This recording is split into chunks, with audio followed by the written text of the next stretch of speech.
Hello, and welcome to the Video Game Flashback Podcast. I am your host, Paladino Joey, or Joey Awajan. Video Game Flashback is available on all of your favorite podcasting apps, and I thank each and every one of you once and always for downloading and listening to this show. It is a great pleasure to be back on board with you once again today, as we are going to venture back into the, we'll call it the black and white world. We're going to venture back into the portables, the Nintendo Game Boy, with another one of its outstanding titles, I'd have to say. And we're going to start with our first Mario game. We're finally going to have a Mario game on Video Game Flashback. And no, it is not going to be Super Mario Brothers or Duck Hunt or anything like that, because that's going to be a Christmas show. So that's got a ways to go. Maybe this next year will finally be the year. But we're going to venture into what I think is the best Mario game on the Game Boy, Super Mario Land 2, 6 Golden Coins.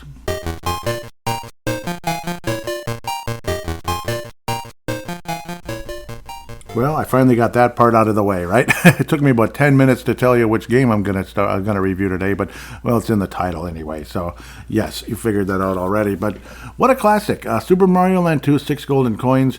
For me, this was a very, very enjoyable game. Obviously, the original Super Mario Land was very fun. That'll probably be a summer release one of these days, because that was a birthday game when I got the Game Boy circa 1991. 1 year after I got the best cat that ever lived in 1990. But a very exciting time getting a Game Boy. Kind of basically in a lot of ways a portable NES. Unfortunately at the time either green, shades of green, which once upon a time was a lawn service before it became Splendor in the Grass. Shades of green, right?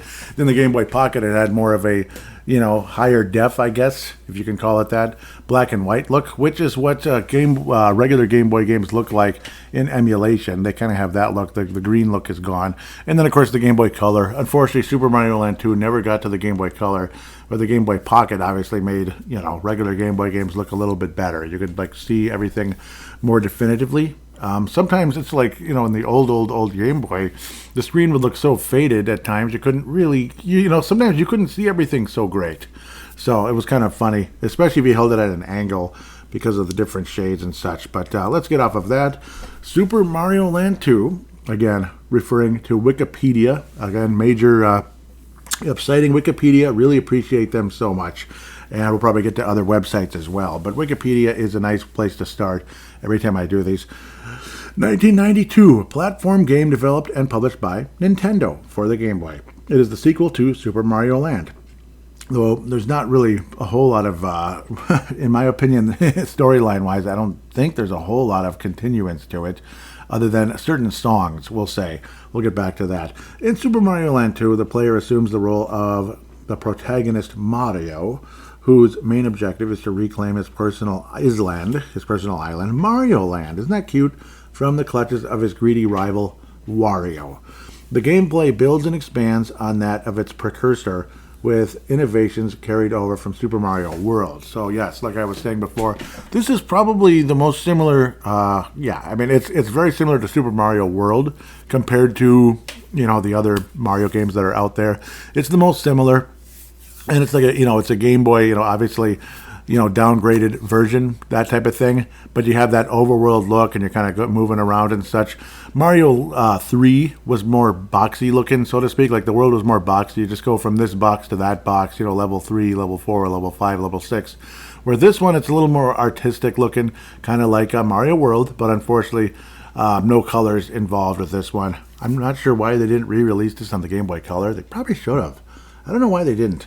Anyway, continuing, Super Mario Land 2 received critical acclaim upon release and sold over 11 million copies, becoming one of the most successful and highest rated titles on the Game Boy. And I agree with that. Reviewers emphasize that the game surpassed its predecessor in all aspects. I agree with that too.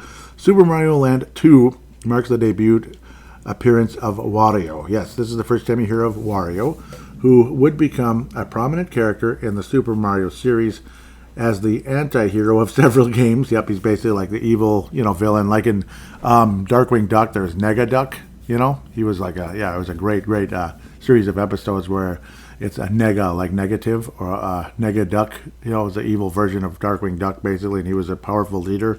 of all the other villains. It's an unbelievable series, but we'll get back to where we need to be. I'll backtrack. The Super Mario series is the anti-hero of several games. The first being this game's sequel, Wario Land, Super Mario Land 3. I will admit this right away. I'm not a fan of that one, but maybe we'll get around to that someday, like 2030 or something. I don't know. I'm not a fan. Anyhow, Wario Land 2, yeah, that was pretty good. Now, that was good. Really, really nicely done. It was a huge shocker. It was a late 90s release for the Game Boy Color, and wow, it was really good, like shockingly good. Anyhow, actually, I think it was just Super Game Boy, where yes, it's color if you put it in the Super Game Boy, and then I think it was re-released for Game Boy Color right around the same time. I'm blanking, but that's not important right now. Super Mario Land 2 was re-released in 2011 as a downloadable, see there you go, a downloadable title for the Nintendo DS and the Nintendo Switch in 2023 as part of the Nintendo Switch online service. Well, I have it on the NES Mini. Yeah, how it's there, yeah, that's just how it's just there, okay? But I've owned multiple titles of it, so I don't feel bad. It's, it is what it is. Plot. Super Mario Land 2 takes place immediately following the events of Super Mario Land while Mario was away in so I guess it continues. It doesn't really feel like it, but I guess so. Sarasaland, okay. A jealous childhood acquaintance named Wario puts an evil spell over Mario's private island, Mario Land. After several prior unsuccessful attempts, he finally takes over Mario's castle with the spell, brainwashing its inhabitants into believing Wario is their master and Mario is their enemy. Wario's motive behind this sudden attack is to steal Mario's castle out of a desire to have a palace of his own. Why not build your own somewhere else, bub? Anyhow, after traveling through Mario Land and collecting the 6 golden coins, like the commercial said back in the day, Mario regains entry to his castle. Inside, Mario confronts and defeats Wario, who shrinks and flees, breaking his spell and causing Mario's castle to revert to its normal form. And yes, which basically is like turning the M upside down back to turning the W back upside down to the M that it was before. That's about the main transformation. Anyhow, outside of that, yes, Wario is basically like in giant form when you're fighting him. He is massive. And then he shrinks down to more like a normal, I guess, human size, if you can call it that. As for the Game Boy gameplay, the objective of Super Mario Land 2 is to reach the end of each level. What a concept. Defeating or avoiding enemies while doing so. The game retains several enemies from the Mario series, such as the Goombas. Yep, those are fun. Koopa Troopa. And also introduces several new enemies. Enemies can usually be defeated by jumping on their head, but may also be defeated by different means, such as the use of the fireball. So yes, fireballs make a return. In Mario Land 1, it's like a bowling ball type of thing, but it also can break blocks. It's kind of interesting. That's what's an interesting innovation in Mario Land 1. Other established mechanics include warp pipes, which allow players to enter hidden areas and find shortcuts, coins and question mark blocks, which hide coins and items. That's been around forever. Unlike in previous Mario games, coins are not accumulated to automatically grant extra lives. Yeah, see, instead, this is the first time actually this happened. Instead, they are used to play games in a special area that awards lives and power-ups. To gain lives, instead, the player must find hearts like they did in the previous Game Boy entry. Yeah, Super Mario Land 1. Yep, hearts are extra, guys. After killing 100 enemies, a star drifts down to provide a short period of invincibility. So that's how you get the invincibility star. The star can also be found in other places in the game while Mario is invincible. The fifth and each subsequent enemy he provides will give you defeats will provide an extra life. Yeah, so yeah, that's a pretty cool effect. Kind of like in Super Mario World when you have like an invincibility. If you keep going and going for a while, you can really build up extra life. So that's always very helpful and awesome. And I remember, was it like a caterpillar level in Mario World? There's a part where you could really build up a lot of extra lives. And I remember the caterpillars give you two ups instead of 1-ups. Pretty cool.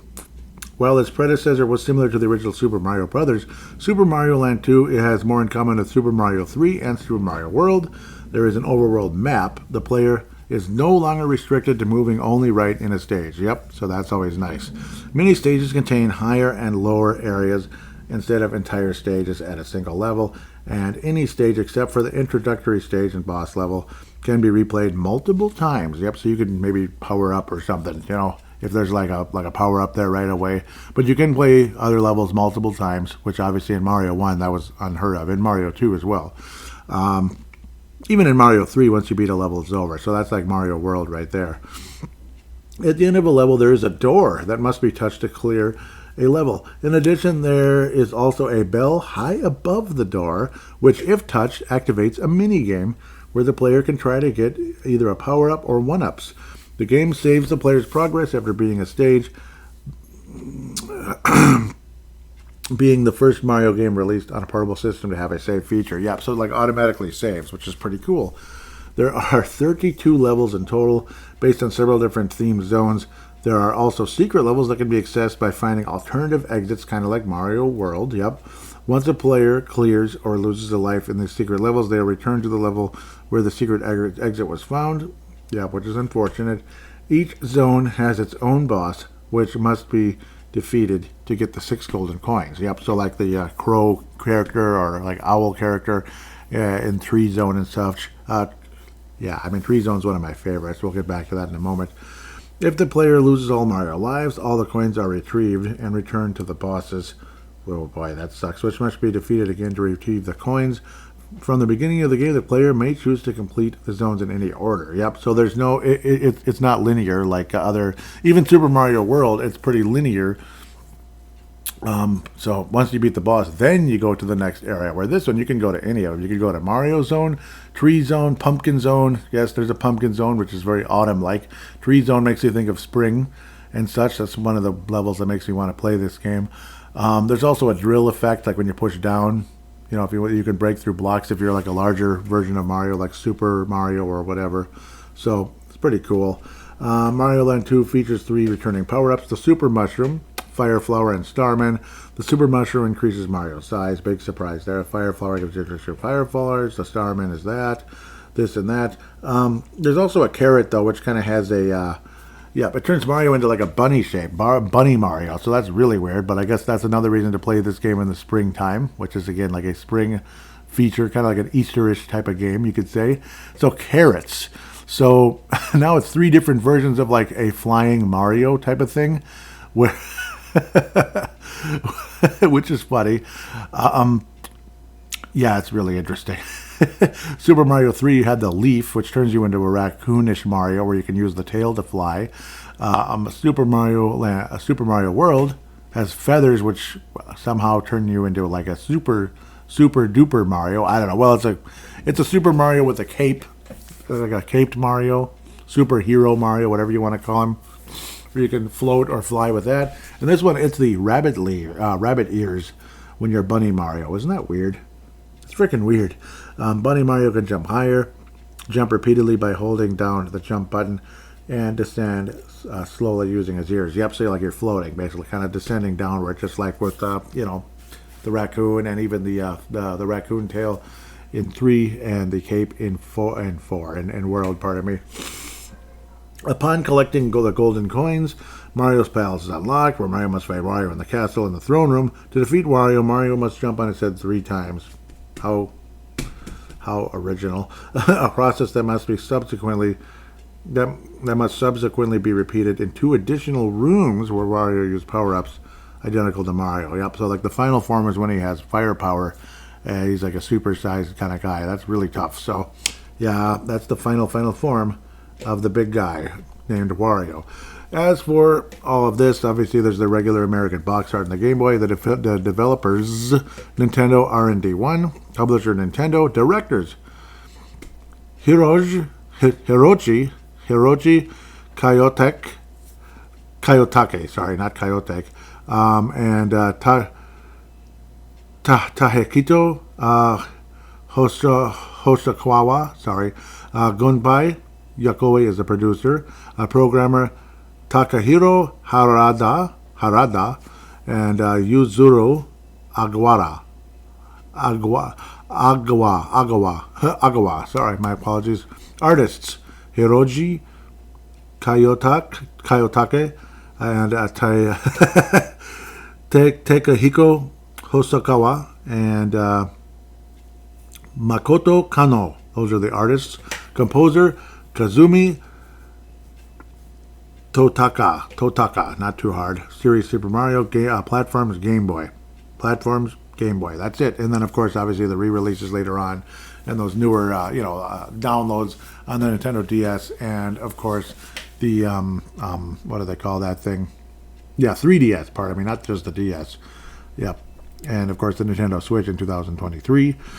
Releases: Japan, October 21st, 92. North America, November 2nd, 92. UK, November 28th, 92. European Union, January 28th, 93. Australia that would be March 12th, 1993. The genre is platform, and it is a single player game. So definitely a very, very fun, interesting, enjoyable Mario game on the Game Boy. Nice background. You get the water movement and all that such. Again, hearts are one-ups. Yeah, interesting such. You like the kind of... I like the movement of the characters in the game as well. Like, obviously, you got the Koopas and the Goombas and such. And also, the thing actually counts each time you hit a bad guy. Like 1, 2, 3, 4, 5. 1 up, 1 up, 1 up, 1 up. That type of thing. So, you'll know how many bad guys you've killed along the way, even though you think you'd already know anyway. But, as Dirty Harry might say, I know what you're thinking. Did I kill 4 enemies or 5? But to tell you the truth in all the excitement, I lost track myself. Now you got to ask yourself, do you feel lucky? Well, do you, punk? Sorry, well, do you, gamer? Do you feel lucky getting that sixth or sixth bad guy to get the extra guys? Do you feel lucky? Also, again, there's midway checkpoints in the game, and I'll talk about that probably as I play it as well. Midway checkpoints, kind of like in Mario World, where you break the tape, so to speak, and you can continue there. It's a checkpoint in case you die or whatever, or leave the level or whatever the heck. Mostly in case you die. You can continue from the checkpoint. And like I said earlier, the bell gets you to the bonus area. And coins are collected up to 999. There's a little hill-looking thing you go to, and I'll talk about that later, I'm sure, as well, where you can go there and basically spin the wheel to try to get up to 99 lives, or so on and so forth, depending on how many coins you have. But there's luck involved, and maybe a little bit of skill as well. Swimming levels and such, we'll talk about that when we get there. But you can also jump higher by pressing up as you're jumping. I'm not sure that was mentioned in what I just said. In fact, I don't think it was. You can also jump higher with that, but I'm sure part of that's with the rabbit as well. With that said, I think I've talked enough. Really enjoy, really can't wait to get into this one, and I hope you feel the same. I hope you enjoyed the last couple of releases. Zelda Link's Awakening on Game Boy. That's the first Game Boy game ever released here on Video Game Flashback. And Golden Axe for the Sega Genesis. Somebody let me know how you felt about those, and don't be afraid to give me feedback about previous releases. You could talk about all the way back to Combat, which was like the first of the releases here in the 2020s. Before that, the last released game review was a YouTube video in 2008. That's how far back Video Game Flashback goes, but it was in hiatus forever and ever and ever, basically, about 14 years, which is unheard of in the podcasting world. Unheard of. In fact, well, it never really was a podcast until the pilot episode. With that said, again, thank you so much. Thank you so much for downloading and listening. And let's finally get on to Super Mario Land 2, 6 golden coins.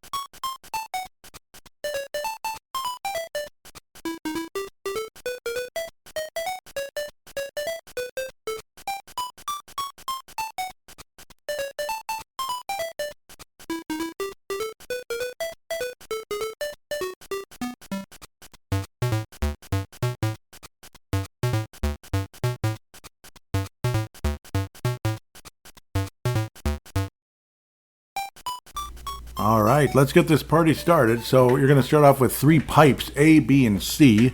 And you can see a little clear button as well. You go up there, see if you want to get rid of something. Maybe you can figure that out on your own. But start off from 0, 0, of course. That's when there's nothing to start with. You go into the mushroom-shaped place. This is a basically start-off stage. When you press pause, the screen kind of flashes black and white, but the music does stop. So that's a good thing. But yeah, check out the original level music, I suppose. It's the most common level music in the game.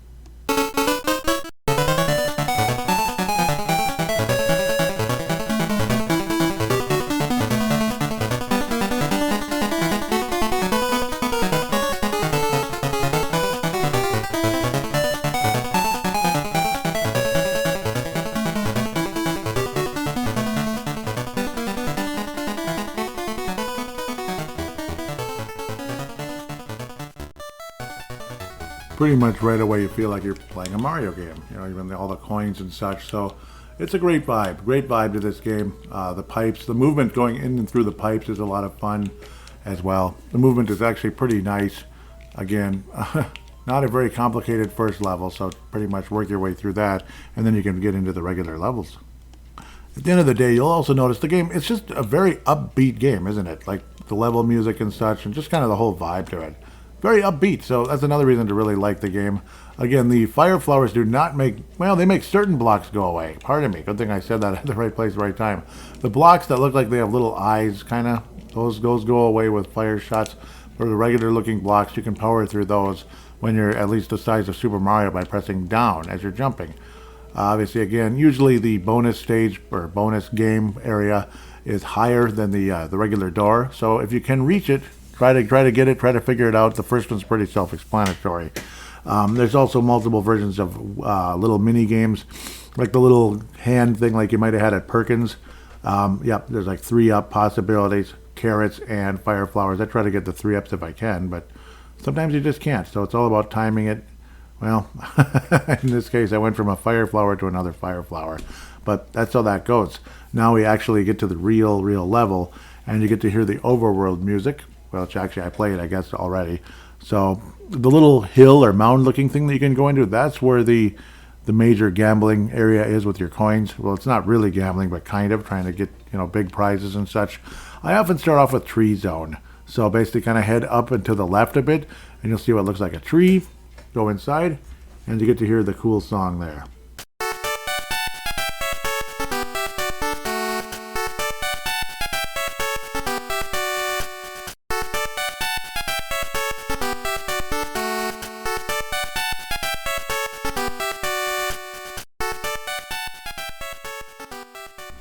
Not too bad, not too great. Obviously, a lot of the songs sometimes are cooler than others, but in a lot of ways, it's a it's a vibe of kind of like a loop. It'll loop and loop and loop over and over again. The levels are not numbered, and they're not all mandatory as long as you get to the boss. And you can see the boss is like a big giant crow-looking thing. The first 2 levels are, well, again, kind of self-explanatory in a lot of ways, where you know, you're outside the tree, you're going within the tree, so you get to see sap and such. One was like an ant kingdom, like an ant kingdom or a bee kingdom. You can defeat both or just one or the other, and then ultimately head to that crow's nest and battle him to get the first golden coin. Ooh. But as you enter the first level, you'll hear a new level song, so we're going to play that now. It's another upbeat, kind of like let's get going type of a song, I guess you could say.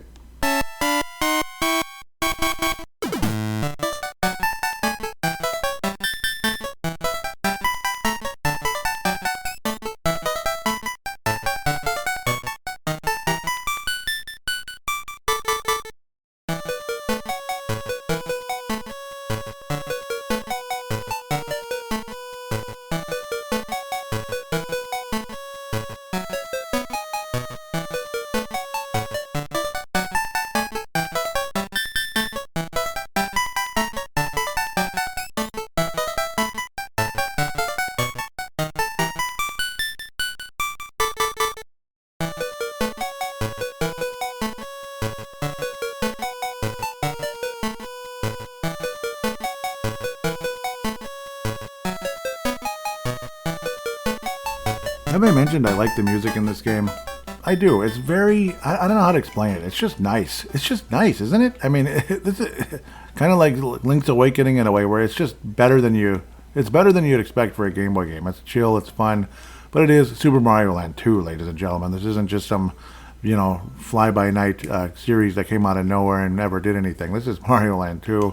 You'll also notice kind of a little bit funky animation when characters get shot with the fire flower, the way they kind of go off the screen. It's kind of funny, but that's how the Game Boy was in its fairly early days in '92. So, yeah. You'll see some fairly new enemies here, like a, like a frog-like character, which is kind of funny, and a dragonfly that's kind of like pointing upward as it's flying. It's kind of weird. But, yeah, it's facing upward, I guess you could say. Interesting way of putting it, but, yeah. Those can be annoying because they can kind of surprise you as you're jumping upward. And then the other version of the, you could call it the mini game. This one is like you're kind of pressing, I don't know, like an igniter or whatever, where it's like setting off a bomb underneath the prize underneath. Fire flower again, but I lost my power anyway, so whatever. I got my power back. Ooh. Yeah, I don't know. It is what it is. Now you go inside the tree and a part where you get to see the sap. So you're going to be, it's kind of like an underground world, you could call it. And you get to hear that song now, which is actually quite enjoyable.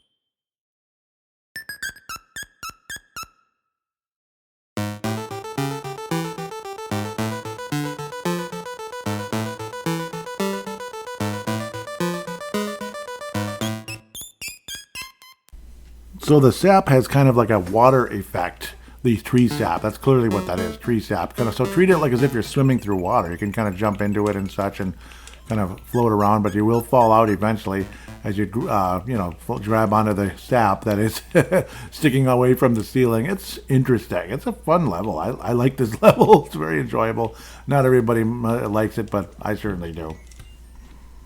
I also do believe, unless it's in Mario World, I'm blanking right now, that there's side pipes where you can kind of go from one area of the level to the other. But, it's like it's linear in a sense. If you're going to beat the level, you got to go through it. And it's just, it's real quick. It's instant. So that may be a new innovation in this game. Getting the bell at the end of this level is extremely easy. You just kind of jump with the, so you just kind of work your way through the sap to grab it. It's like beyond easy. It's awesome. So take advantage of that, I suppose. Finally got a 3-up. Yep, and the grab, the Perkins / State Fair / Valley Fair, robot hand grabbing the prize type of deal. You know that. You know that thing. You know that thing, right? Okay, just kidding. So the ant level and the bee level coming up. The ant level's fun. Let's go there first. I'm gonna review both. Obviously not gonna talk that much about it and drag the game review on forever here.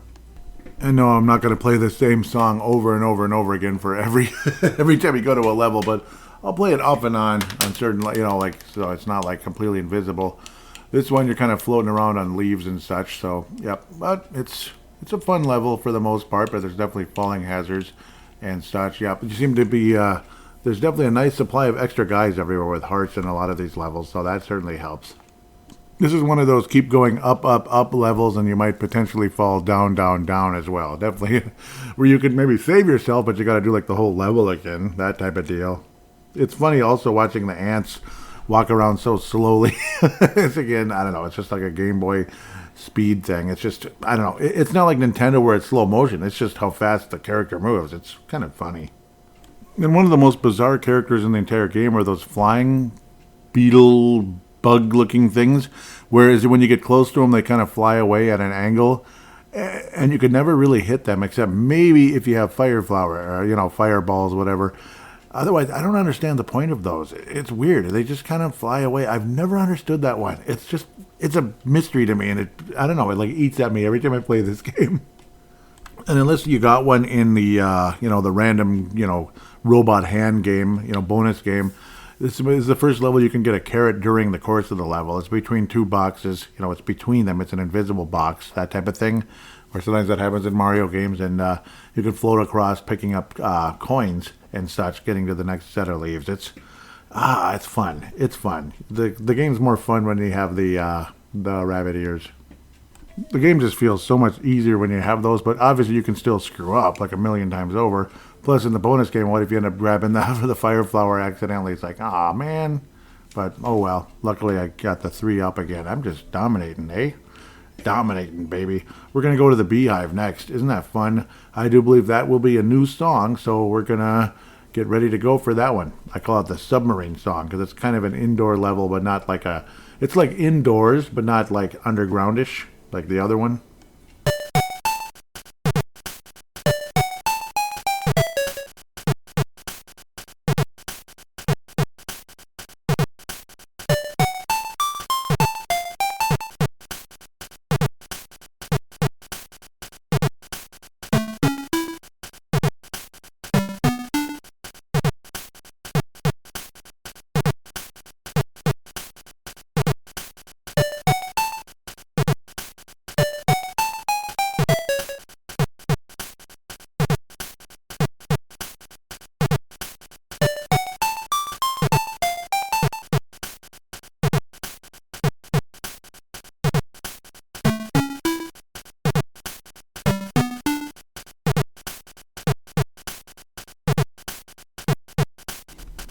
Another Game Boy game with awesome music. So cool, isn't it?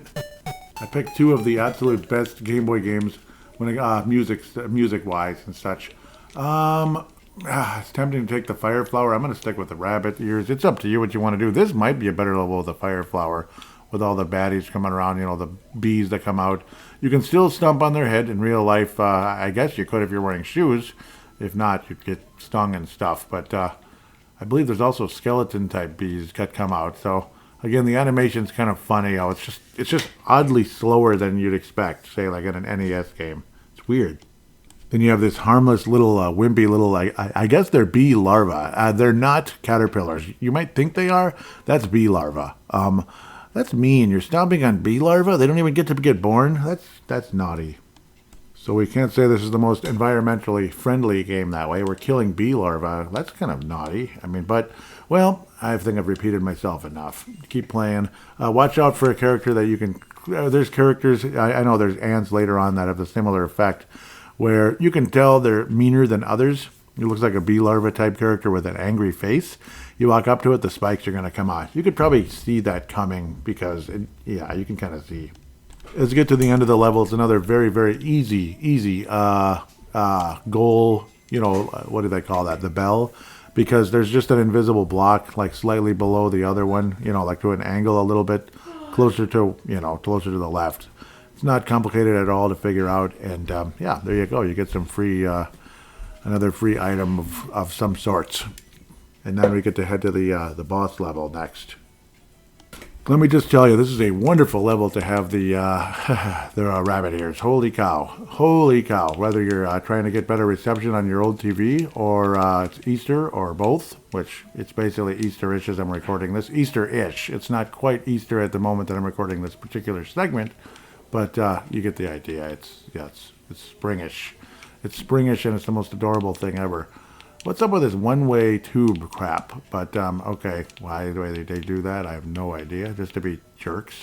But again, the rabbit ears. Without the rabbit ears, I would have just died about 15 times. So, make note of that. And then you get to the mean crow-like, very shaggy, ragged-looking, haggard-looking crow. It's ugly. And it looks like it's sitting on an egg, but it's just the golden coin. Here's your first major boss, and listen to your boss music.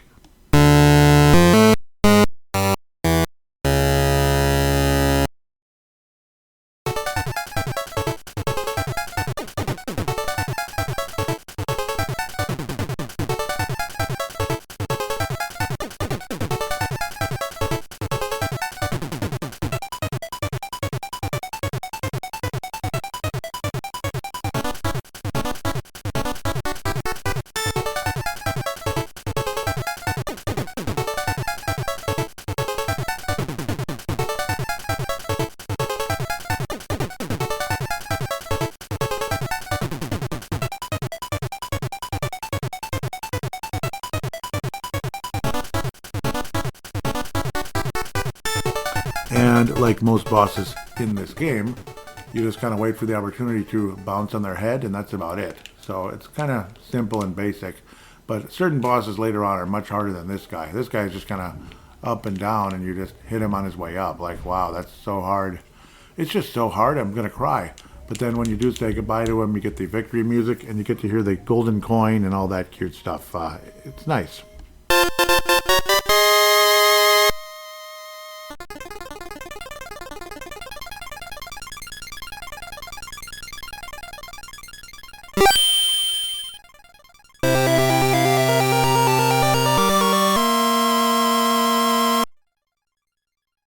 Well, it's a nice feeling to get your first golden coin. It's funny how the door leading into the castle says Mario Land 2. Okay. Yeah, I'm glad we know what game we're playing. It's kind of funny. But then you get to see like a flag with an X over the level as you exit. So obviously that means you've completed it. And you'll also notice that the boss is missing at the top of the tree. So, because the boss has taken a loss. Traditionally, I tend to go to the pumpkin zone next. Kind of a fun level. I tend to enjoy it. And this is like when I remember playing this in like October-ish, Halloween-ish. I think the first time I ever borrowed this from a friend back in the day was around that time, so it fit in nicely. Later on, I borrowed it again from, I don't know if it was the same friend. I don't think it was. In the springtime, and I ended up keeping it because he wanted to sell it anyway.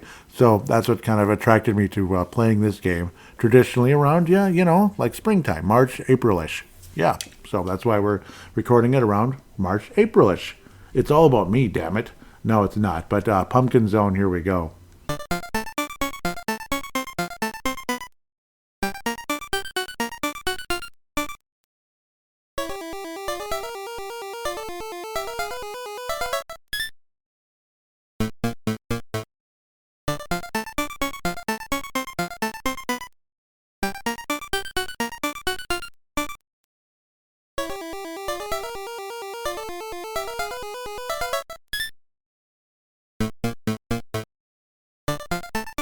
And now you get the first, like, you know, one of the haunted, well, I guess it's that same song as when you're inside the tree, but, well, maybe we don't need to play that yet at the moment, but we will be playing another more entertaining one coming up. I love that song. Right away, the first monster you see, it looks like a Jason mask with a knife in it, just like, what would it be? Jason, right? That would be, Friday the 13th Part 4, I believe, is when you have the knife going into the mask. So, yeah. Okay, Jason, welcome on board. It's got the classic haunted house look, but this officially isn't the haunted house part. It's one of the future levels, but it's got the lanterns, the bricks in the background. You know, it's pretty cool. It's fun. Enjoyable look and background and such. So I guess that first level was technically a morgue, because you see it's a bunch of caskets and stuff, and the last character at the end kind of hiding, it's not a boss, it's kind of in the upper area where you're trying to reach the bell to get to the bonus screen and all that, is a strange looking, I don't know what you'd call it, I don't even know, like a haunted character that's throwing crows kind of. It's kind of a cool looking character. The next level is a cemetery, and then the next level after that will be the haunted house, and then eventually a skull, which is where the boss is. So to the cemetery we go next, I guess. Same song as before, it's an enjoyable, that undergroundy song, and you have weird looking, I don't know what they are, lanterns sticking tongues out you that damage you. So watch out for those guys. And to the haunted house we go. Time for some fun, entertaining music, at least in my opinion.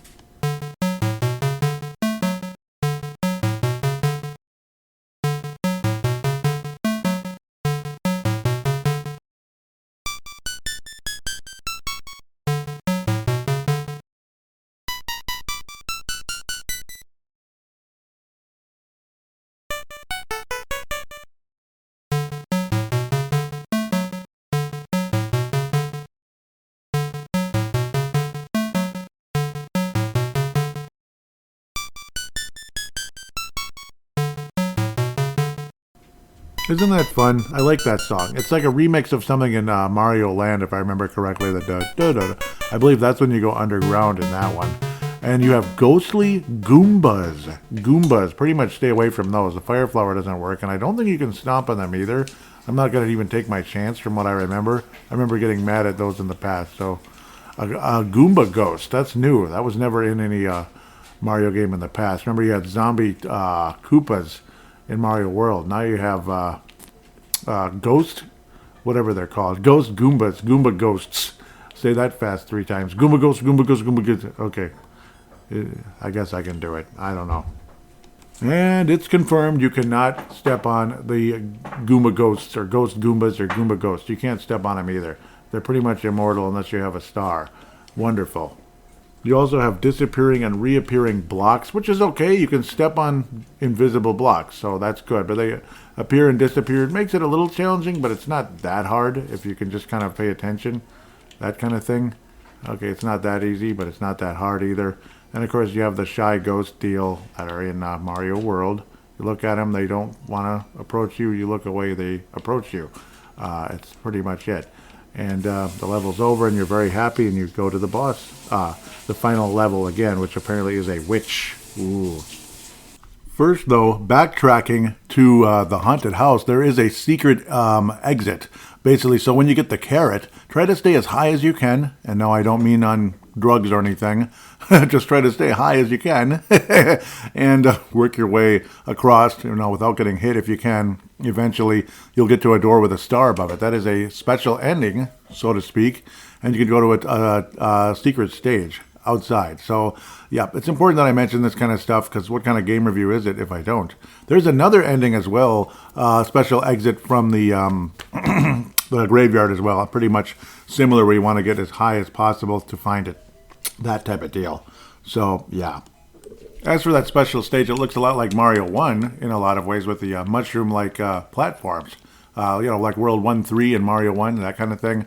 I'm kind of floating around, that type of deal. But, yeah, it's just fun. You add, like, another stage to your repertoire and, like, wow, I beat another one. Kind of like in Mario World. It's not like, it's kind of like I guess it just feels like you've completed the game type of vibe. And, yes, having the rabbit ears helps a lot in this level because you're kind of up and around and stuff, and you're in dangerous areas and all that, and it's scary. Yep, it's scary as heck. Yeah, if you make a mistake, just you try not to do that, and all of that. So yeah, enjoy. For me, my goal is just to finish the dang level, and that's it. And that's pretty much what I just did. So I'm happy. I'm happy that I'm happy too, like Terrell Brandon of the Timberwolves years ago. But now we can finally actually go to that witch's level. Sorry. Ah, yes, what a pleasure indeed. Well, not really. It's kind of that haunted house-ish look, but not quite. You have what looks like a headless fish bouncing around. I don't know, or it's a leech? I don't know. Interesting, and you have these look like pots that are about to overflow, and of course that'll be part of the battle with the witch at the end of this level, and then you get your 6th golden coin, or, well, 2nd of the 6 golden coins, who knows what the heck I'm trying to say. You also have bouncing brooms you can jump on the top. What is this, Fantasia or something? Mickey Mouse? No, I don't know. I like it. One complaint I might have that's kind of lame. The lit candles in the background don't move. What the heck? That's dumb. But at least there's the lighting effect around them, I suppose. It's adorable. And as you get to the witch, well, there's 3 pots that are on the kettle, so to speak. You can obviously, your goal is to jump on the witch. But watch out where she throws the fireball, because that means that pot is going to overflow and push you up to what look like horns sticking down from the ceiling. And that's how she can damage you, among other ways, of course, as well. Again, the goal is to jump on her head 3 times. Not too hard, but not too easy either because of those stupid horns and all of that. There's not a whole lot of room to move around. But once you do beat her, it's a bleeping relief. And the golden coin comes out of the center pot. I suppose you kind of figured that would happen. And now you have 2 golden coins. You're 1/3 into the game, supposedly. It's just a rumor, though. I guess now we're going to venture to Turtle Zone. Get to hear the magic as the turtle swallows you like Jonah.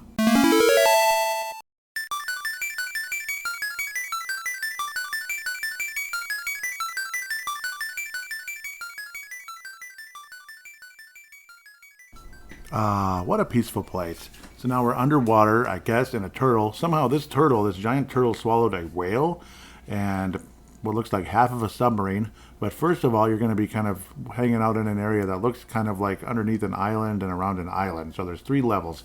Let's get started. And yes, as suspected, it is it's kind of an in and out kind of island, watery. You're above ground, you're above water, you're underwater, collecting coins and shooting at fishies like the cheaps from Mario 1 and all that, Mario 3. And you also get whale-like characters. Those can't be damaged from fireballs, so that's annoying and dangerous. So be careful. It looks like a little shark, actually, or killer whale or shark, whatever the hell it is. It's a dangerous item. Some of the Chief Chiefs look like they're crying, but I don't know. That's probably not necessarily what's happening. But sorry if I'm mumbling here. You also have electric eel-looking characters that turn into, well, I don't know if they're actually electric eel or a catfish or something. You know, those long fish with kind of, I don't know, wide fins kind of look like an eel, like a catfish, more or less. And then it turns into like a blowfish with, you know, spikes and stuff. So weird. Not too hard of a level. There's also a money bag kind of in a semi-secret spot where you're kind of like swimming around and jumping up on thin little ledges where a shark is swimming through a pathway. So careful around there, but yeah, not that hard. Now we get to venture our way into the submarine level. Actually, one of my favorite levels in the game and one of my favorite songs in the game too.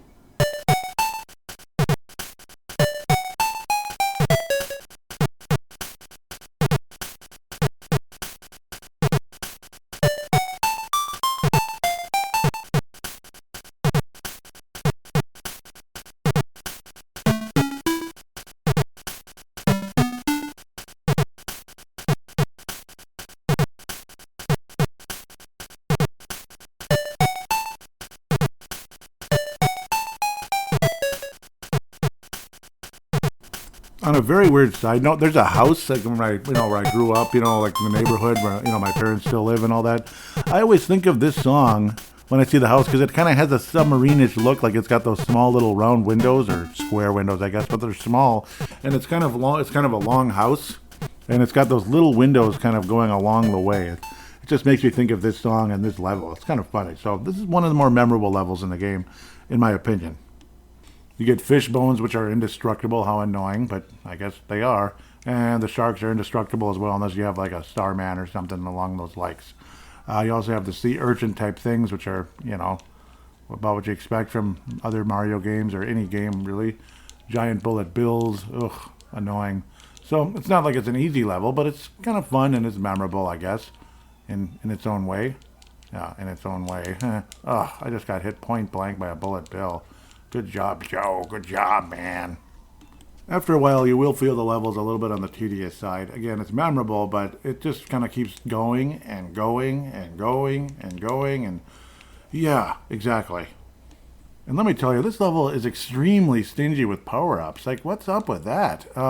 Maybe I don't like this level as much. I remember this being funner. It's not that fun lately. I don't know. It's not fun anymore. I want to go home, Mommy. I don't like this anymore. I mean, every doggone Mickey frickin' question mark, like say an isolated one, it's just a coin. Give me a damn mushroom or something. I'm dying here. Literally. Yeah, at least Mario is at times. Even getting the frickin' bell is tedious. Like this one, you can actually get extra shots at it, but it's tedious and annoying. Jeez, just reach the bell already, you little schmuck. What a relief it's over, though. So now we're going to go to the giant whale, which is the, giant whale. We're going to go to the whale, the blue whale. Whales are giant. The blue whale, I guess, is what it is. It's Monstro reincarnated. I don't know, whoever it is. Maybe it's Monstro's, great-grandson or something, because Pinocchio's pretty old. Yeah, great-great-great-great-grandson. I don't know how long whales live, but, yeah, we're going in the whale. It's the final level of Turtle Zone already. This level is actually kind of semi-memorable, I suppose. You also get some interesting-looking characters that, maybe I like this one more. It's also got that, it's a fun one. You can see all the little cells moving around and such. I actually kind of like it, but again, all the ribs and bones and stuff are, they replaced all the other, barriers and spikes in the submarine. These are like bones moving around, which, kill you just as easily. So, yeah, be aware of lots and lots and lots and lots and lots and lots and lots and lots of hazards. But other than that, Mrs. Lincoln, it's kind of fun. How's the play, Mrs. Lincoln? It's okay. It's not as bad as it could have been in 1865, I suppose. The boss in this level is an octopus. So this is like the final boss for Turtle Zone, or the boss of Turtle Zone. You kind of handle him pretty much the same, kind of moving around and jumping on his head pretty much, and away we go. Luckily, there's no ceiling hazard like in Mega Man or something. Like you jump too hard and boom, you hit the spikes. So you don't have to worry about that. Pretty much just jumping on his head and watch out for the little squid octopuses that come out. Yeah, cute. Not super easy, but definitely not hard. And you get your third golden coin, at least in my case, depending on how you go. And we're kind of sort of halfway through the game other than the final level. So outside of the final level, we're halfway through the game. Yeah. Right now I have the tree, the pumpkin, and the turtle. The turtle, you accursed turtles! Yes, Shredder. Yes, Shredder. We got rid of the accursed turtle. So I guess we're going to go to... There's Mario Zone, there's Macro Zone, which is like a house type of thingy-dingy. And I believe Star, Moon and Star Zone. I guess it's Star Zone, something like that. It's adorable. Yep. That one you have to like kind of earn your way through a hippopotamus. I usually save that for last. So we're going to go to Mario Zone next. Mozzarella Zone. Listen to Mario Zone and do enjoy, ladies and gentlemen.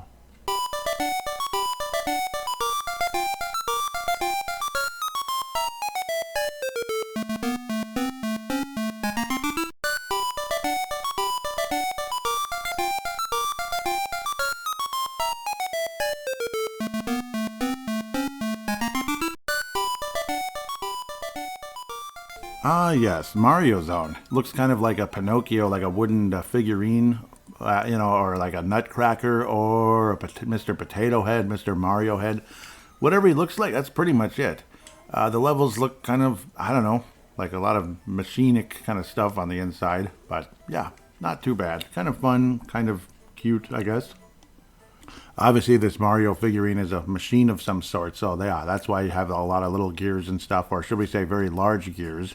It's like, and then there's a level coming up later where it's Macro Zone, everything's gigantic, like for Nephilim giants and stuff. So there we go, talking about Nephilim giants again. Freedom of thought reference. It's actually kind of similar to some of those really annoying levels in Super Mario World, but not as hard, where you have like the moving parts and stuff, those. But it's not that hard, but you can see the parts and such. It's like similar. And the gears, you can kind of catch on to different parts of the gear, like, if that makes sense, like different teeth on the gear. You could be halfway up, you could be all the way up, especially on the spinning gears and all that cute stuff. Let me tell you, the rabbit ears come in insanely valuable in this level, at least in the first level, but probably throughout the whole zone. The second level, it looks like a bunch of bocce balls and hungry hippos type of characters. Flying Goombas, isn't that cute? The flying Goombas, they're so intimidating. No, they're not. But you gotta like the up and down eyebrows they always have. They look like Bert from Bert and Ernie. They really do. Stop it, Ernie! Shut up, Ernie! Sorry. Of course, they're not hungry hippos. They're like pigs, I guess, shooting small bocce balls out. They're kind of like mobile bullet bills, but not as fast. Yeah, and they're not as powerful as the bullet bills, I guess. They're not as big and intimidating looking, but they're still what they are. They're slow piggies. Cute little sections. Of course, I picked the wrong one because I suck. God. The one I get is the Goomba where you're jumping up. It's kind of like a miniature bonus area where you could get a carrot, a mushroom, yay, which would actually be a downgrade. The carrot, the mushroom, the fire flower, or a Goomba. I got the Goomba. Isn't that great? It's just the 1 out of 75% chance you're going to get something. What do I get? The Goomba. Yeah, it's just wonderful. It's just absolutely great. But luckily the level is actually a heck of a lot easier than level 1. This is the level where you were kind of like in the shutters, you could say, around the stomach of Mozzarella. Now I'm at the tongue. How adorable. Nasty. No, this is a kind of cool graphic effect. You got like large mushrooms in the background, kind of like wallpaper, I guess. Nutcracker looking guy. This is more like a toy zone, you could say. And this basically, and you also have you can ride like a cannonball thingy over spikes. I don't know what the point is. If you have it does blow up though. You got to worry about that. And you got bullet bills. It's annoying. Yeah, one of those kind of levels, I guess. Suffice to say, there's a lot of hazards, but thankfully there's a decent amount of power-ups in this particular level, unlike the stupid submarine, which I thought I liked. I don't know if I like the submarine anymore. It's what I would classify as subpar. See what I got? See what I did there? It's subpar. Okay, sorry. I had to do it, though, because it's true. And the very last clamp thingy, where it looks like you're a prize or something, can potentially lead you to the bell, but it lets you go a little bit, slightly before you get to the bell. So that's kind of mean, and your flip sundered if you're not paying attention. Yeah, you don't die or anything. Or you're going to miss out. There's no way you can get back up there. So it's really fun. Thanks so much. But now off to the final level of Mario Zone. It is up in the hat, like the head. You move the M out of the way. Not for McDonald's, but for Mario. Yeah, I think you figured that out way before I did. It took me a minute. Looks like a bunch of Legos. It's a Lego-y level, like toys and such again. Music is upbeat, blah, blah, blah. Bricks in the background. It's cute and fun. And it's the last level of Mario Zone. Yeah, do enjoy it. Obviously, all kinds of hazards, like always. Spinning stuff. Spinning spikes around balls. They're orbiting the ball, I guess. It's just like the solar system because the Earth is round, by the way. Yeah. No, I'm not a flat earther. And I don't hate you if you are. So I'm not going to make fun of you or anything. What's the point? You know, what do I get out of it? And the final boss, so to speak, for the Mario Zone is one of the fun, unique type of bosses you can imagine in this game. The three little pigs. The first pig has the straw house, then you have the wood house and the brick house. So basically, the first little piggy is, and I do believe you only have to jump on their heads once, is not very mobile. He's easy to get. The second one's more mobile, and the last one's very mobile. The one with the he jumps a lot higher and moves faster. The one in the brick house. So it's kind of similar. Like the brick house is the one that's not going to be damaged in the storm. He's a smart piggy. Like the straw one basically just rolls on the ground. Geez. You do have to jump on their heads 3 times, which is kind of annoying because I forgot. I thought it was like 1 at a time, each of them, but it's 3 times. So that's what I get for not paying attention. Make sure you center your jumps and such, because if you miss even by a slight margin, you're going to get injured or whatever. You know what I mean? Killed or whatever the heck. But yeah, they get faster and faster. So it's kind of a triple boss, which is not necessarily an easy thing. You got to endure. Make absolute use of the high jump, meaning pressing up when you press the jump button, and you should be okay. You should be able to beat them without even getting hit if you're, solid about it. And you get your 4th golden coin, at least in my case, and it looks like Mario. So cute. Next order of business, Macro Zone.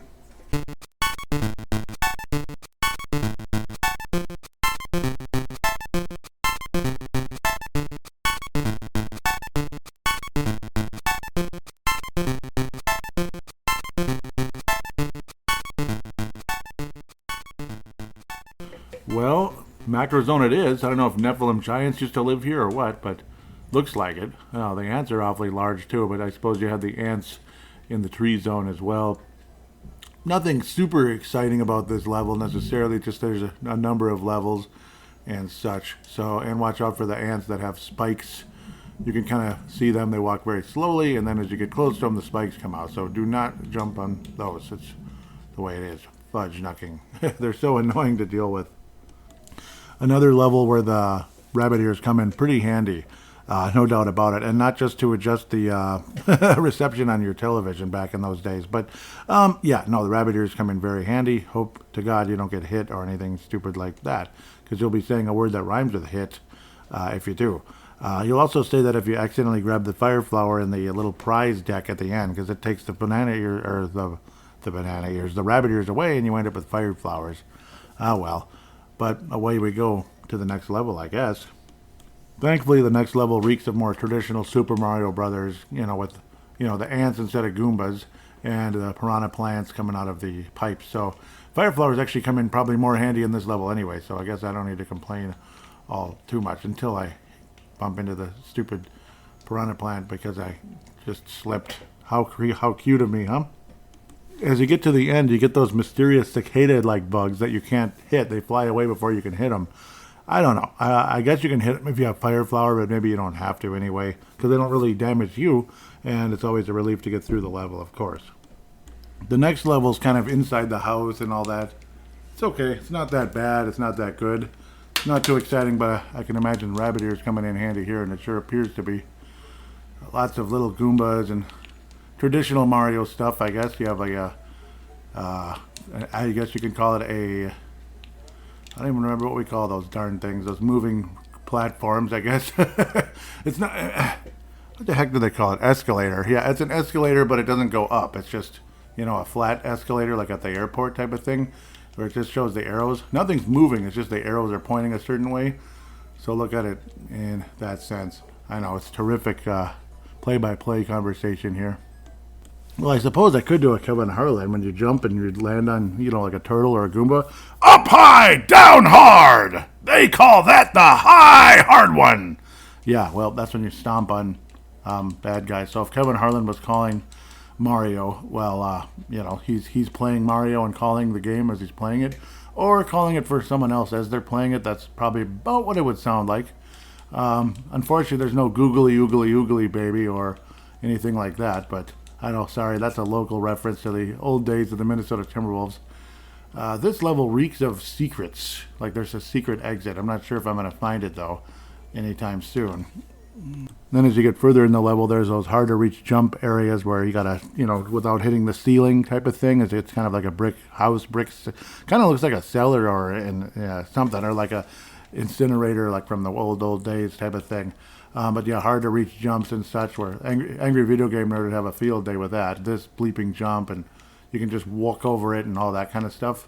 Yes, you can. You can just walk over it, but I guess there's no real secret around here. But I think there is a secret above where the bell is. I think there is, but I didn't get there, so I'll maybe try again and get back to you on that one if I feel like it. If I feel like it. I'm Randy Mossing it. Well, final level we go, into the Makru Zone, and it looks like a library, books and such. Similar to the last level, but now we get books added to the picture, with the Goombas doing their little up and down eyebrow look like, well, ha ha ha, back at you. All it takes is a couple of boots to the top of the head, and you won't be doing that much longer. So yeah, bit of that. This level also has that haunted house music, I guess, so good for them. That's kind of how that rolls. Apparently I'm maxed out in coins, so keep an eye on that. I'm literally, like, when I'm grabbing coins, I'm throwing them away technically, because 999 is the max. So when you get to that, go to the gambling hill thingy, whatever it is, and gamble and get your hopefully 99 guys or 30 guys or 10 guys or whatever it is, and I'll get back to you on what I got whenever I get there after this level, apparently. So the boss of this level is a mouse. That's right, a giant mouse that's going through the the Mario pipes from the side, from the right and the left and such. So self-explanatory, jump on his head, but unfortunately when he's climbing upward, he will poke you with his I don't know, like spear nose type of thing, and you're gonna get mad because he's not real. He's kind of fast. He has that, I don't know, I'm trying to remember which Koopa he's reminding me of when he goes up and down the walls and such. It's really annoying to deal with, actually. He's a little punk. But luckily he's dead too, and on we go. That is, I believe, 4 coins already. So, wahoo. That leaves Star... Nope, that's 5 coins. So that does leave Star Zone remaining. Wow, that is 5 coins already. Rock on. Mario was 4th coin in this world, so... Star Coin is next, and then some special levels, and off to Wario's Castle we go. But first, I'm going to go to the gambling place right now. To get to the Star Zone, you got to go to the hippopotamus way up in the north west area. But I'm going to go into this mound, as we can call it. I don't know if they buried giants here thousands of years ago. I'm just sorry. I'm obsessed with stuff. But now we're going to gamble basically with the 999 coins. And I got 500 coins back. That's probably the worst thing that could happen, just about.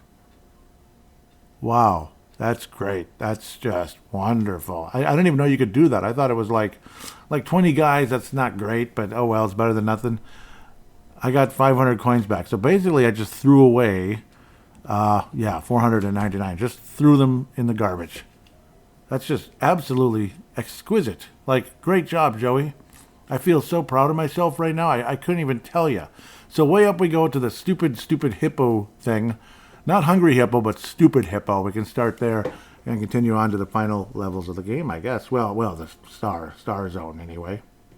Because of course you go up to the hippo, like I said 50 times already, and it's a level in itself. So yeah, basically what you want to do is float on the bubble with the hippo, kind of like almost like having the cape in a way in Super Mario World. I do believe the bubble can run out after a while, though, so be aware of that. You can try to pick up as many coins as possible. Otherwise, try to just work your way to the right as much as possible.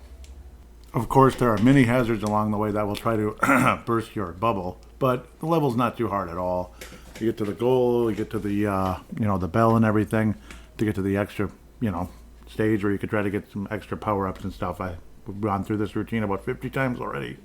But then now you finally get to the real Star Zone and can hear the music, and you get to see shooting stars in the background. Kind of cool. But first it's the moon and then the actual star. I guess it's Space Zone. So it's the moon and then the star in Space Zone. Check out the music.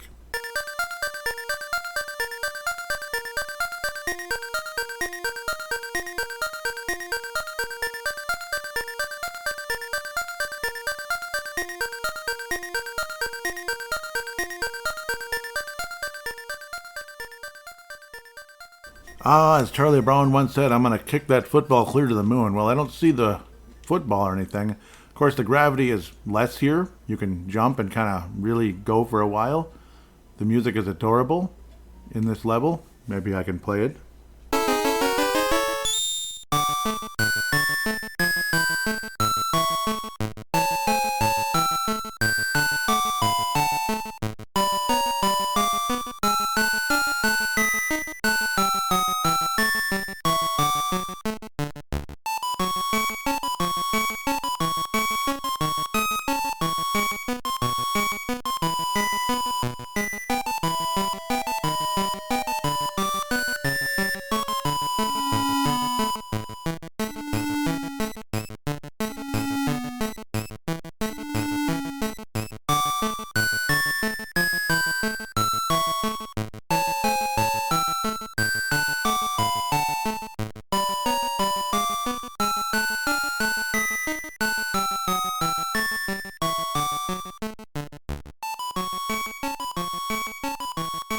I do believe the song is played earlier on this show, but if not, there it was.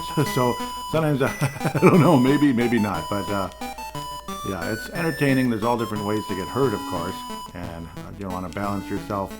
Unfortunately, I got the I went from the fire flower to the rabbit ears, which do me basically no good here. You can't really float with them. There is a secret exit as well that it's above the bell. So be my guest if you want to go there. Otherwise, to the star we go. It's one of those scrolling levels that's not easy at all. There's basically no gravity here.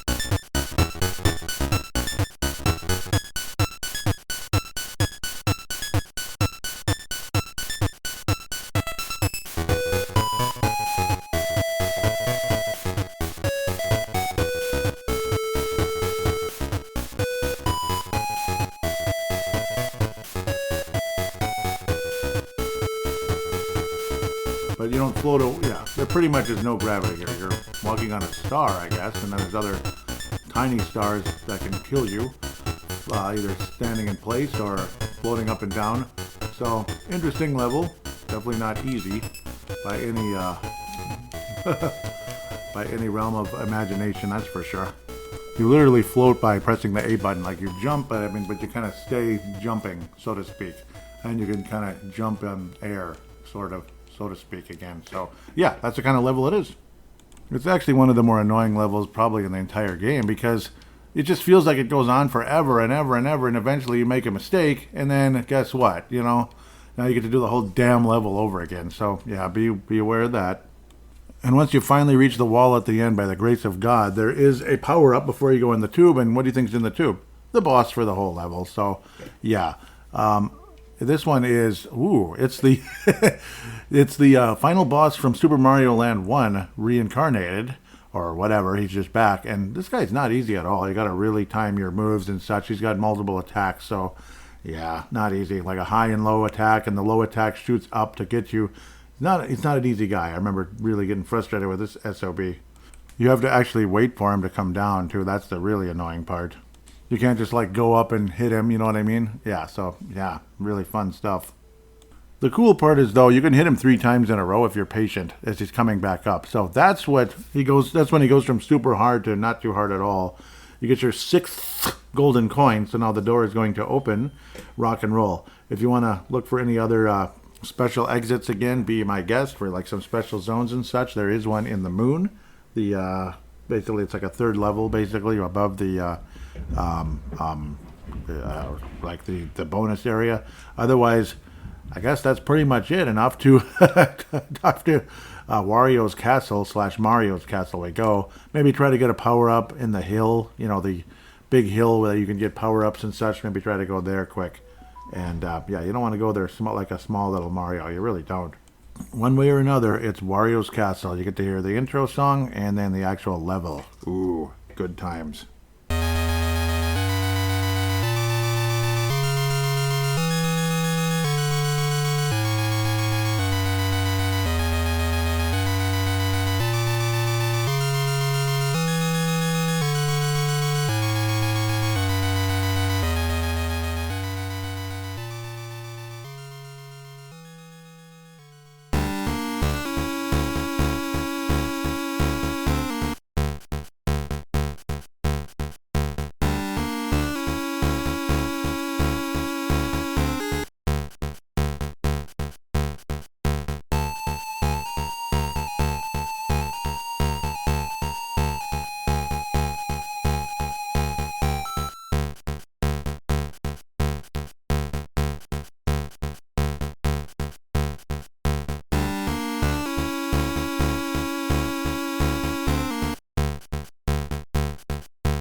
It's showtime. There's no more bleeping around as here we are. Right away you get greeted with a spinning like morning star type thing. Pretty scary. And of course the fire flowers that remind you of Super Mario 3. Fire flower statue type things that spit out fire. And then a big giant one. Boy, does that rabbit here come in handy in a place like this. As long as, hopefully, to watch where you're going at all times. Then you get pits, you get this, you get that. So all kinds of challenges you're going to run into in this place. No doubt about it. You get the moving platforms over the lava. You know, classic stuff, right? Time it, time your jumps, duck, this and that. Then you get an area coming up after you get through those platforms. One of the last one's pretty tough. You have to really time your jump and duck immediately after you land on the platform, the moving platform.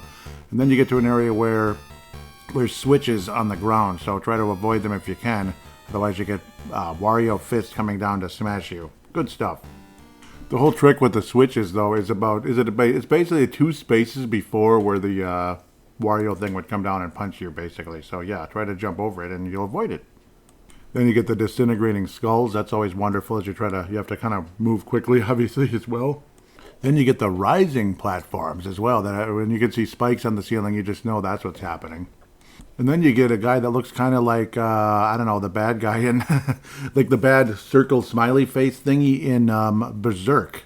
I believe his name is Otto. It looks like him, but with like Wario's mustache and eyebrows. Yeah, that's what he looks like. He looks like Otto. Actually better known as Evil Otto. My apologies. Apparently it's like a mini boss, so you gotta jump on him, I guess, a couple times. So doesn't look too hard, doesn't move around that fast. So I think he's like a prequel. He bounces around a lot like the skulls in Zelda 2. So yep, now you get multiple ones. Oh goody, it gets funner. You gotta really time your jumps and stuff. They do die in 2 hits, but of course you're bound to get hit yourself at some point. Obviously, trying to jump high is a good idea most of the time by pressing up as you jump. Told you that a couple of times already. Damn thing feels like it's a marathon. It's just an Evil Otto marathon. Come on, guys, get on with the game. Why do they have to be so damn repetitive, right? The good news is they don't speed up or anything, so yeah, you have that going for you. And they are very courteous to give you a power-up after you finally get through the Evil Audio Wario marathon. Say that fast 3 times. Evil Audio Wario marathon. Oh, I guess it wasn't that hard. And once you finally get through all of that and you get your power up, it is showtime, ladies and gentlemen. It is Wario himself. Listen.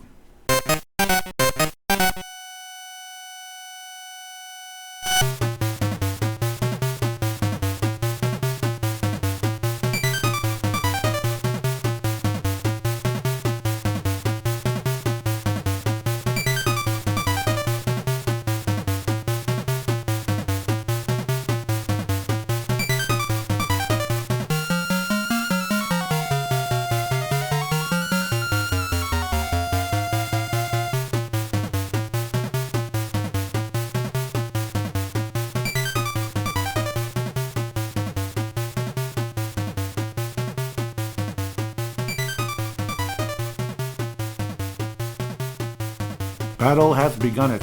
He's a lot bigger than you. In fact, he's very big, but you jump on his head and jump on his head and jump on his head.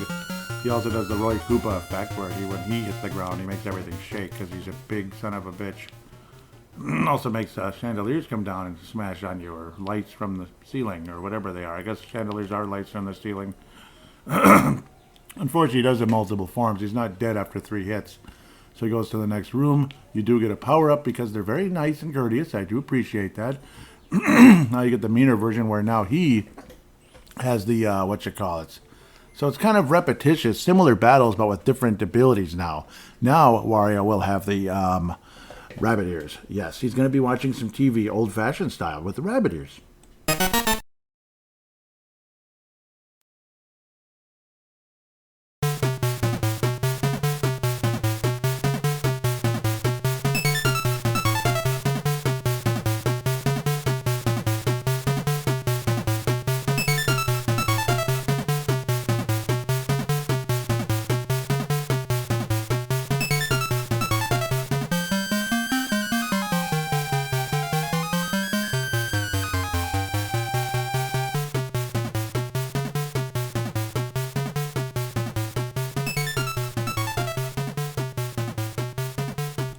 And then the music gets really serious as he gets the fire flower. It's pretty much the final battle of final battles. It's kind of like Dracula now in Castlevania 3. Now it's the third form. Ooh.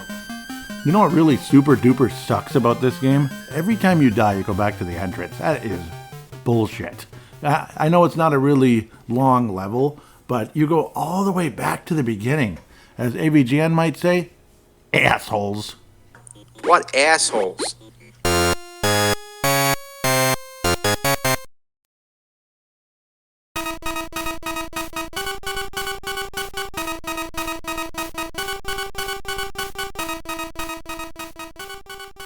If literally by the grace of God you're able to get to the final form of Mr. Wario with the rabbit ears, you're blessed. Absolutely blessed, because you got a real shot at this thing. You got a real shot at it. Unless you manage to bleep that up too, which some of us tend to do very well. Like you think you're jumping good and then you're not. It's the most irritating thing ever. But then, then he finally gets shrunk down to size after you jump on him 3 times. Fire Wario, and he starts crying worse than Wily. Dr. Wily in Mega Man, and he runs away. He looks like some kind of weird elf with ears the size of something. And then you get to enjoy the ending and see the W turn into an M again. Woohoo!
beautiful. Well, now the sun's shining again instead of darkness and clouds and all that cute stuff.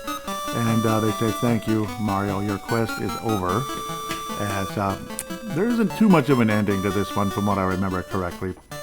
Yeah, you get to see some characters on the bottom area. And then they give you the end credits, basically. So, yeah. Is it a fun game? Oh, yeah, absolutely. Does it have replay value? Absolutely. What would I rate this? So, in terms of overall gameplay, 4.5. The controls are a bit jittery. The controls are probably lower on the scale, like 3.75-ish. The controls are jittery, but at the same time, I'm playing it on a bigger screen, so it's probably a little tougher. You have a little bit less control, if you understand what I'm trying to say. Because it's like, the...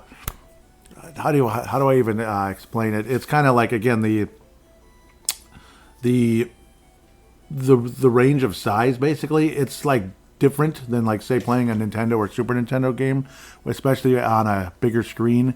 It might feel a little bit weird, like the jumps are a little too aggressive, that kind of thing. And then you can make a mistake easier than you would maybe in Super Mario Brothers for the NES or whatever because of that reason. With the Game Boy, you just kind of feel like you're more in control. So I suppose you can certainly do it with a big screen, as I did it.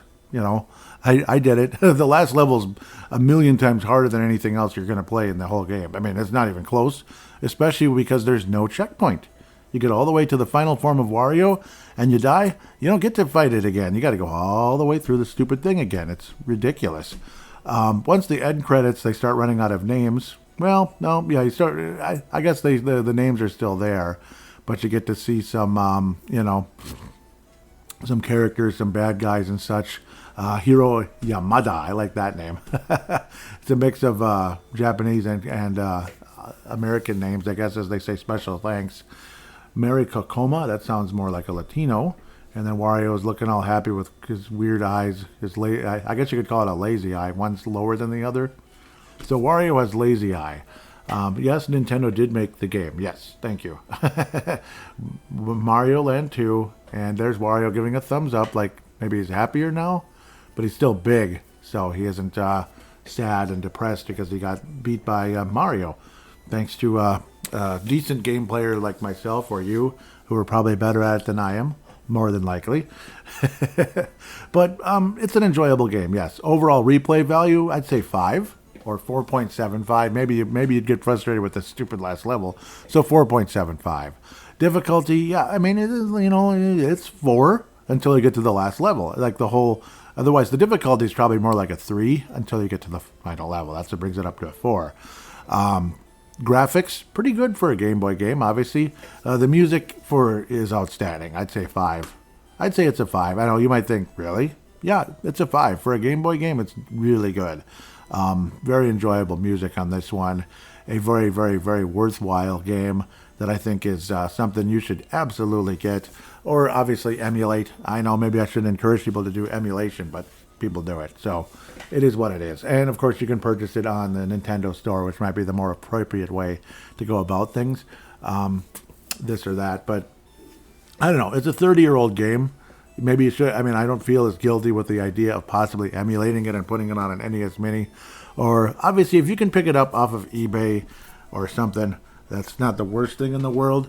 As for the pricing on eBay, which I should have done more often on previous games, unfortunately, it's generally more expensive than, what I remember. But, I mean, obviously, I haven't really purchased stuff on eBay for a long time, thanks to something that starts with an E called emulation. Looks like a lot of the loose carts are ranging from $35, $40-ish. It's not that bad.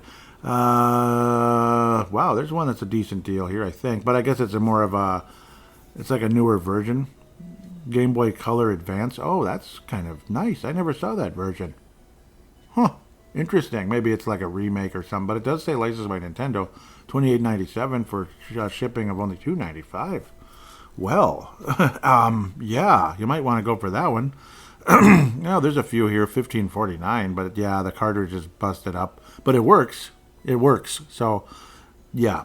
So sometimes you're going to get something like that. Maybe something that's more beat up. There's a $20 one. Okay. So that's not bad. $14.99, blah, blah, blah, blah, blah. So it's not that bad. So I obviously recommend the Game Boy Advance SP for any Game Boy playing in this modern day of any kind, because It's got a rechargeable battery inside the machine. It's backlit. It's small. How could you not want, and it's Game Boy Color. How can you not want the Game Boy Advance SP to play Game Boy games? Plus, you can play Game Boy Advance games on it, but also to play regular Game Boy games on it. Seriously, would you want anything else? Unfortunately, I'm guessing the SP isn't the cheapest thing in the world, but in this day and age, what is? I'm gonna look it up real quick. What the hell? It's like my phone can read my. Yeah, they're not cheap. Damn it. Yeah, they're ranging like the one. Well, there's the cheapest one, 120. So sometimes you get lucky. 120 reshell. Okay, so that means they got a new shell. Yeah. Here's one 89, 84. Well, that one's got bids though, but the one without, yeah, one is $89.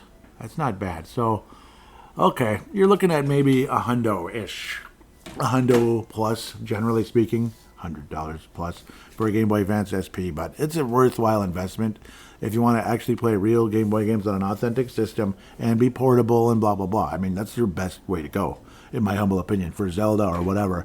I'm still debating on which game I'm going to do. I'll come up with it at the very end of the show, like I always do, after looking into, the feedback segment. With that said, though, it's a very, very, very enjoyable game. Is it the best Mario game? No, but it's pretty good. It's pretty good. Is it top 3? Maybe. Yes, no, maybe so, like top 4-ish. There's Mario 1, there's Mario 2, Mario 3, no kidding. Mario World, those are all way, those are great games. That's the big 4. Is it better than Mario Land 1? Absolutely. Mario Land 1 is a very memorable, fun game, and that is a birthday game, so I'll be playing that in July, early August. I'll be doing a review of it this year, next year, whenever, but that is a birthday game, so I like to keep things traditional when it comes to when I play a lot of these games. I'm kind of weird that way. So I don't know. Supposedly I don't know. We're all different. We all have our, devices. We all have our whatever they are. We all have our traditions or this or that. We geek out for this or we nerd out for that. I'm more of a nerd than a geek. Look up the terms. Yeah, I'm more of a balanced thinker than a obsessive over a couple things and screw everything else. So, yeah. With that said, again, wonderful. We'll be back for the feedback segment now.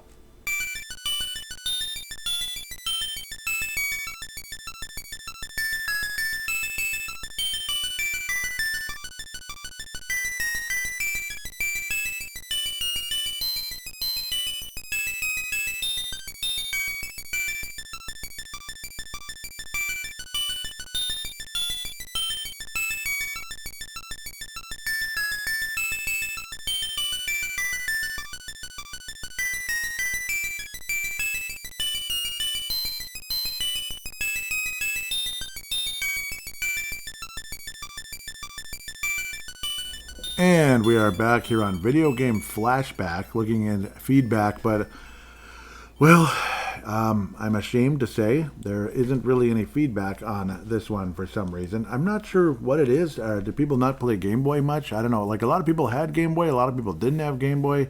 I don't know if I'm not connecting to people. I need to find more people that have played some portable systems, but, well, we're definitely not going to go with a portable system in the next game. I'll announce it in a minute. It has been decided. So, I mean, I was going back and forth, and then all of a sudden at the last second, I came up with something quite different, and for a while I was completely blanking, but enough of I and me and this and that. Well, at the end of the day, well, thank you for any new followers there. Really appreciate you very much. Appreciate those of you that retweeted the most recent episode of Golden Axe. I really appreciate that a lot. Looks like, yep, Derek Felska, thank you very much again. Of Crease and Assist, great show, of course, and really a great retro gamer as well. I don't, yep, it sounds like he was not much into the portable game systems, which is a bummer. Vince Germano out of Australia, Tanae Brown out of New Zealand. Hey, just in case you're listening, Vince and Tanae and Levi, any of you guys out there, what type of games did you play? Did you play any retro games? Maybe any suggestions you might want to throw at me? Obviously, this new one I've already decided, but you're free to mention suggestions. Because maybe it's something like, oh yeah, I'd like to do that, sure. It might be something I just flat out don't have or can't get into. Like, don't throw PS3 games, PS4 games at me. I'm not going to do those. I'm simply not. I'm probably not going to do any N64 anytime soon either, if at all. I don't know. And I know a lot of people out there love the N64, and a lot of people don't love the N64. There's Atari 2600, Atari 7800, Atari 5200. A lot of those might be combined together, like Centipede, you know what I mean? That kind of thing. Of course, the NES, the Super NES. That's a lot of games to choose from. The Game Boy, the Game Gear, the Sega Master System, the Sega Genesis. That's a lot of stuff. There is the Sega Saturn and the PlayStation 1. I suppose those are included, in, especially PlayStation 1, yes. And thankfully I can find a way to get around to those.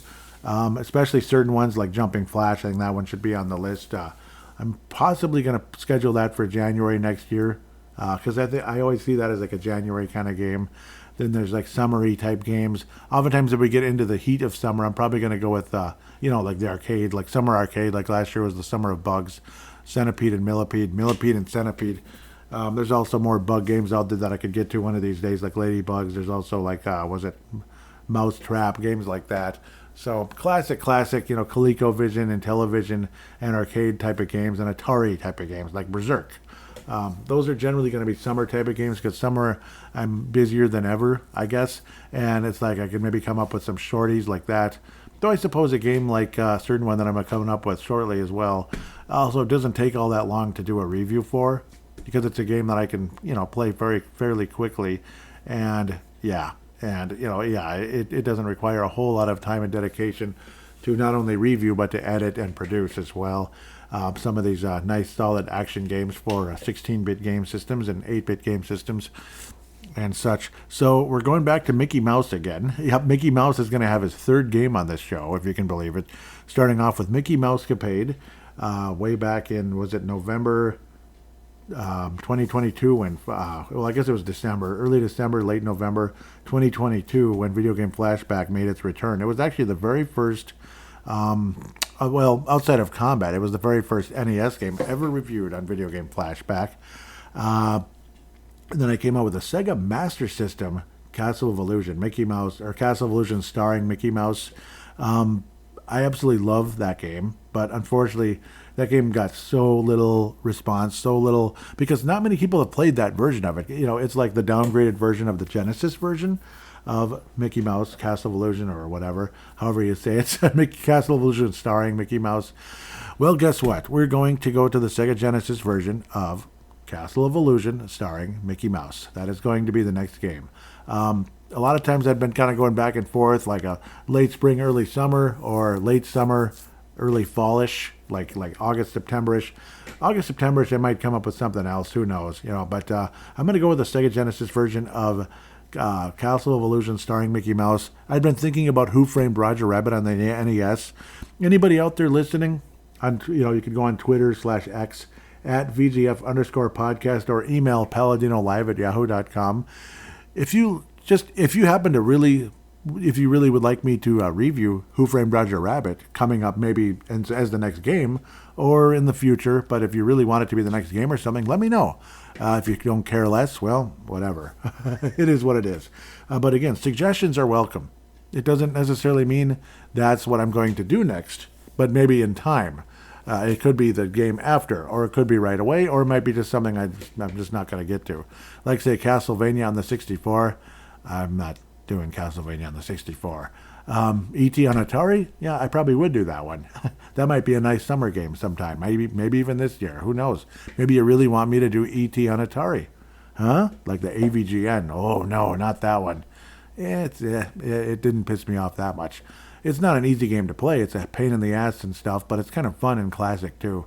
And it takes you way, way, way, way, way, way, way, way back. So that's kind of the idea in a lot of ways. That's why it's called Video Game Flashback. For some of you, way, way, way back is the PS1.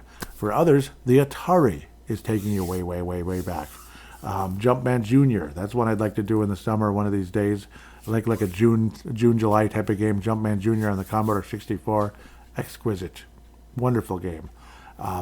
It's just a very special game in my opinion. Already did Spy Hunter. I enjoyed doing that one. That was fun. More of a winter game for me personally. It was a Christmas game and all that. But yeah, I probably did it at the wrong time. But oh well, it's okay. There's plenty of Christmas games to come up with over the future and such. But sucks that there's no fan interaction on this one. Or fan interaction. It's called feedback. This isn't sports this time around, so it's the feedback segment. I do too many sports shows, don't I? As for those of you out there, I figure I'll look at the demographics a little bit, or geographic location. United States, 72%. Australia coming in second. Thank you, guys.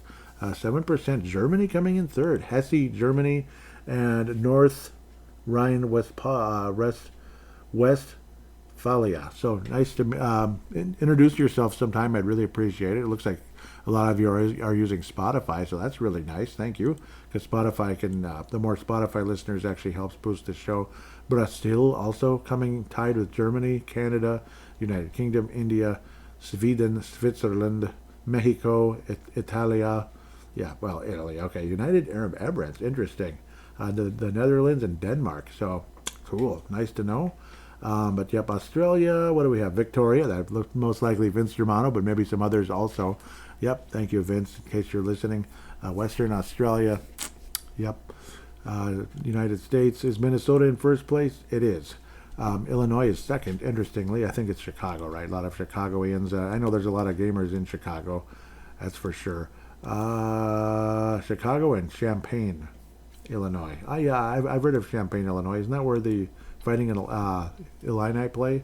I believe so. Kind of cool there. Wisconsin, Washington, Kansas, Philadelphia, California, Ohio, Virginia, New Jersey, Delaware, Michigan, South Carolina, Arkansas, Indiana, Florida, New York, Kentucky, Oregon, Connecticut, Colorado. Yep, so these will get down to the lower percentage, but apparently people, small groups of people from all these different states. That's really cool. It's always fun to look at that kind of stuff, and oftentimes if I have minimal responses on feedback, I may check out this a little bit just to kind of say hello out there and introduce yourself. I'd love to meet you at VGF_flashback. What did it say? It is VGF, right? Now my mind is stopping. Oh, at VGF_podcast. Duh, VGF is video game flashback. I knew I was wrong. At VGF_podcast, and it is in the show description. And PaladinoLive@yahoo.com. It's also in the description. That's the email address. You can contact me as well.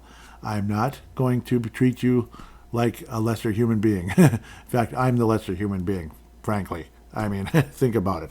Do you think I'm making money right now? Yeah, no, I am making money at work. Yes, not doing the podcast at the moment.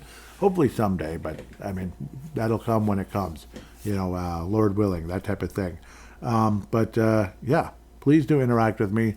I'm not too good for you, believe me. I would love to say hello. I would love it. It'd be absolutely wonderful. We can have some, we can build some friendships on here. Dang it, I could talk a little.